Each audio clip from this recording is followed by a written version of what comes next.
Hello hi everyone. ಇವತ್ತಿನ ವಿಡಿಯೋದಲ್ಲಿ ನಾನು ರೆಸ್ಟೋರೆಂಟ್ ಸ್ಟೈಲ್ ಚಿಕನ್ ಕರಿ ಮಾಡೋದನ್ನು ಹೇಳ್ಕೊಡ್ತಾ ಇದ್ದೀನಿ. ಸಾಮಾನ್ಯ ನಾವು ಗ್ರೇವಿ ಅಂದರೆ ಕಾಯಿ ರುಬ್ತೀವಿ ಅಥವಾ ರುಬ್ಬಿ ಮಾಡೋದು. ಬಟ್ ಇಲ್ಲಿ ರುಬ್ಬದೆ ಮಾಡೋಂಥ ರೆಸಿಪಿ ಹೇಳ್ಕೊಡ್ತಾ ಇದ್ದೀನಿ ಬನ್ನಿ. ಮೊದಲಿಗೆ ನಾವಿಲ್ಲಿ 3/4 kg ಚಿಕನ್ ತೊಗೊಂಡಿದ್ದೀನಿ. ಇದಕ್ಕೆ 1 ಟೇಬಲ್ ಸ್ಪೂನ್ ಅಚ್ಚ ಖಾರದ ಪುಡಿ ಹಾಕ್ತಾಯಿದ್ದೀನಿ. ಮತ್ತು 1 ಟೇಬಲ್ ಸ್ಪೂನ್ ಧನಿಯಾ ಪುಡಿ ಹಾಕ್ತಾಯಿದ್ದೀನಿ. 1 ಟೇಬಲ್ ಸ್ಪೂನ್ ಚಿಕನ್ ಮಸಾಲೆ ಪೌಡ್ರ್ ಹಾಕ್ಕೊಳ್ತಾ ಇದ್ದೀನಿ. ಮತ್ತು ಒಂದು 3 ಹಸಿಮೆಣಸಿನ್ಕಾಯಿನ ಹಾಕ್ಕೊಳ್ತಾ ಇದ್ದೀನಿ.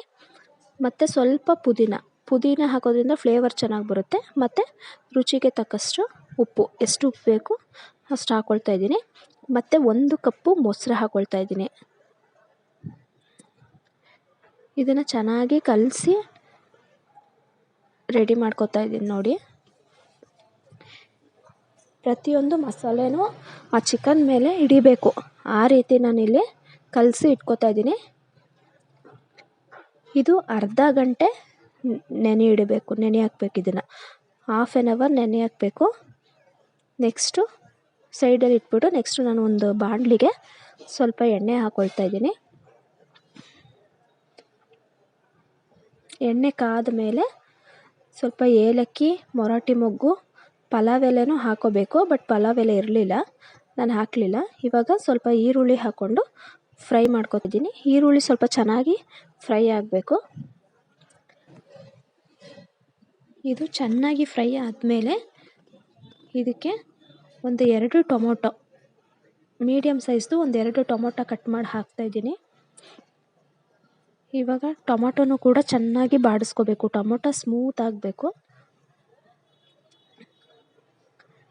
ನೋಡಿ. ಇವಾಗ ಸ್ಮೂತ್ ಆಗಿದೆ. ಟೊಮೊಟೊ ಚೆನ್ನಾಗಿ ಸ್ಮೂತ್ ಆದಮೇಲೆ ಇದಕ್ಕೆ 1 ಸ್ಪೂನು ಶುಂಠಿ ಬೆಳ್ಳುಳ್ಳಿ ಪೇಸ್ಟ್ ಹಾಕೋಬೇಕು. ಶುಂಠಿ ಬೆಳ್ಳುಳ್ಳಿ ಪೇಸ್ಟ್ ಹಾಕೋದ್ರಿಂದ ಒಳ್ಳೆ ಟೇಸ್ಟ್ ಕೊಡುತ್ತೆ. ಇದಕ್ಕೆ ಸ್ವಲ್ಪ ಅರಿಶಿನ, ಒಂದು ಅರ್ಧ ಸ್ಪೂನು ಅರಿಶಿನ ಹಾಕ್ಕೊಂಡು ಫ್ರೈ ಮಾಡ್ಕೊತಾ ಇದ್ದೀನಿ. ಇದನ್ನು ಚೆನ್ನಾಗಿ ಎಣ್ಣೆನಲ್ಲೇ ಶುಂಠಿ ಬೆಳ್ಳುಳ್ಳಿ ಪೇಸ್ಟು ಏನಿದೆ ಸ್ಮೆಲ್ ಹೋಗೋವರೆಗೂ ಸ್ವಲ್ಪ ಹುರ್ಕೋಬೇಕು ನೋಡಿ. ಇವಾಗ ಕಸೂರಿ ಮೇಥಿ ಆ್ಯಡ್ ಮಾಡ್ಕೊತಾ ಇದ್ದೀನಿ. ಕಸೂರಿ ಮೇಥಿ ಆ್ಯಡ್ ಮಾಡೋದ್ರಿಂದ ಟೇಸ್ಟೇ ಸ್ವಲ್ಪ ಡಿಫ್ರೆಂಟಾಗಿ ಬರುತ್ತೆ.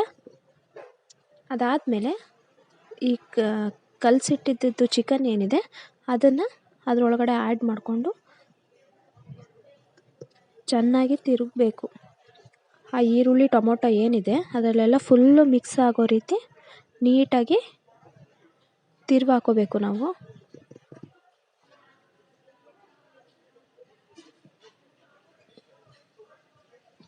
ಇವಾಗ ಇದಕ್ಕೆ ಏನು ಆ್ಯಡ್ ಮಾಡಬಾರ್ದು, ಅದೇ ನೀರು ಬಿಟ್ಕೊಳ್ಳುತ್ತೆ. ಆ ನೀರು ಬಿಟ್ಕೊಳ್ಳೋವರೆಗೂ ಸ್ವಲ್ಪ ಲಿಡ್ ಹಾಕಿ ಕ್ಲೋಸ್ ಮಾಡ್ಕೋಬೇಕು. ಆವಾಗ ಸ್ವಲ್ಪ ಚೆನ್ನಾಗಿ ನೀರೆಲ್ಲ ಬಿಟ್ಕೊಳ್ಳುತ್ತೆ. ಒಂದು 5 ನಿಮಿಷ ಆದಮೇಲೆ ಓಪನ್ ಮಾಡಿಬಿಟ್ಟು ನೋಡಿ ಇವಾಗ ಚೆನ್ನಾಗಿ ನೀರು ಬಿಟ್ಕೊಂಡಿದೆ. ಹಾಗೆ ತಿರುಗಿಸಿ ಸ್ವಲ್ಪ ಇದು ಎಣ್ಣೆ ಬಿಟ್ಕೊಳ್ಳೋವರೆಗೂ ಹಾಗೆ ಹುರಿಬೇಕು.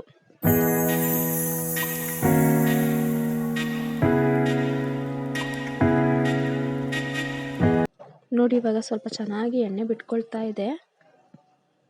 ಎಣ್ಣೆ ಬಿಟ್ಕೊಂಡ್ಮೇಲೆ ಇನ್ನೊಂದು ಸ್ವಲ್ಪ ನೀರು ಹಾಕಿ ಆ ಚಿಕನ್ ಏನಿದೆ ಅದು ಬೇಯಬೇಕಲ್ವ, ಅದಕ್ಕೆ ಆ ನೀರು ನಮ್ಗೆ ಎಷ್ಟು ಬೇಕು, ತುಂಬ ಓವರಾಗಿ ನೀರು ಹಾಕಬಾರ್ದು. ಆ ಗ್ರೇವಿಗೆ ಒಂದು ಹದಕ್ಕೆ ಎಷ್ಟು ಬರುತ್ತೆ, ಥಿಕ್ನೆಸ್ ಆಗಿರಬೇಕು ಅಷ್ಟು ಸ್ವಲ್ಪ ನೀರು ಹಾಕ್ಕೊಳ್ತಾ ಇದ್ದೀನಿ.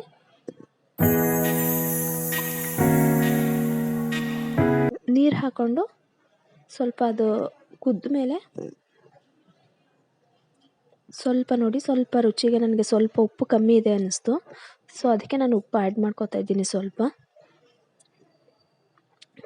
ಇವಾಗ ಲಿಡ್ನ ಕ್ಲೋಸ್ ಮಾಡಿ ಒಂದು 5 ಮಿನಿಟ್ಸ್ ಆದಮೇಲೆ ತೆಗೆದು ನೋಡಿ, ಸ್ವಲ್ಪ ನೀರೆಲ್ಲ ಕಮ್ಮಿ ಆಗಿದೆ. ಗ್ರೇವಿ ಅದಕ್ಕೆ ಬರ್ತಾ ಇದೆ. ಇನ್ನೂ ಸ್ವಲ್ಪ ಹಾಗೆ ಕುದಿಸ್ಕೊಂಡು ಮೇಲ್ಗಡೆ ಕೊತ್ತಂಬರಿ ಸೊಪ್ಪನ್ನ ಆ್ಯಡ್ ಮಾಡ್ಕೋಬೇಕು ಫ್ಲೇವರ್ಗೆ. ಇವಾಗ ನೋಡಿ ಒಂದು ಹದಕ್ಕೆ ಬಂದಿದೆ. ಇದನ್ನು ರೈಸ್ ಜೊತೆನೂ ತಿನ್ಬೋದು, ಚಪಾತಿ, ಪೂರಿ, ರೊಟ್ಟಿ ಯಾವ್ದ್ರ ಜೊತೆನಾದ್ರು ತಿನ್ಬೋದು. ಇವಾಗ ನೋಡಿ chicken gravy ready to eat. Thank you for watching my video.